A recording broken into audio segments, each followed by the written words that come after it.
आज आपण भागाकार हा घटक घेणार आहोत। तर भागाकारामध्ये तुम्हाला पाढे येणं महत्त्वाचं आहे, बरोबर ना? तर बऱ्याच जणांचे पाढे चांगल्या पद्धतीने म्हणजे 15 पर्यंत पाठ आहेत का? हो। तर त्याच्या म्हणजे त्या 15च्या आतमधलेच आपण काय करू, सगळे उदाहरण त्याच्यामध्ये भागाकारामध्ये घेऊ। लक्षात आलं? 12 भागिले 2761। आता छोटे छोटे भागाकार आपण शिकलो, बरोबर?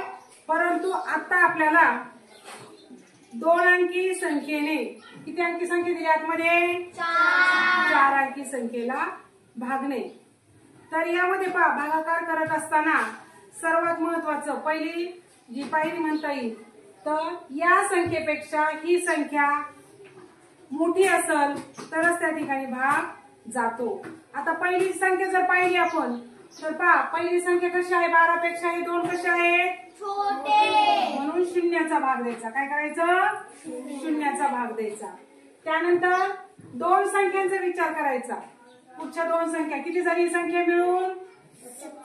27। मग 12च्या पाड्या 27 आहेत का? नाही। 27 च्या आधीची कोणती संख्या आहे? 5 दुणे 24। त्या ठिकाणी 2 चा भाग गेला म्हणून तिथं वरती 2 लिहिले, खाली 24 लिहिले। आता या 7तून 4 गेले, खाली किती राहिले? 3। 2तून 2 गेले 0। आता याच्यानंतर पुढचा जो अंक आहे तो आपल्याला या ठिकाणी खाली घ्यायचा आहे। किती आहे अंक? 6 या ठिकाणी लिहून घ्यायचे। आता 12च्या पाड्या 36 आहेत का? हो आहेत। 12 एक 12, 12 24, 12 त्रिक 36। कितीचा भाग गेला? 3 चा। 6तून 6 गेले 0, 3तून 3 गेले 0। आता वरून काय राहिले अंक?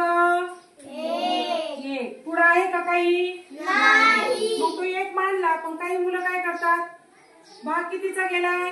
छोटी संख्या आहे म्हणून 12 पेक्षा छोटी आहे म्हणून भाग कितीचा?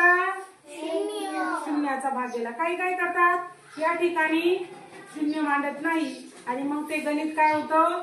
चुकतं।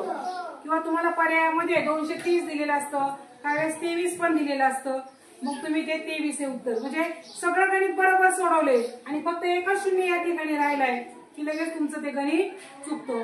म्हणून शून्य त्या ठिकाणी देणं गरजेचं आहे। आणि हे जे आहे ती काय उरली? बाकी। आणि हे भागाकार, काय म्हणायचं?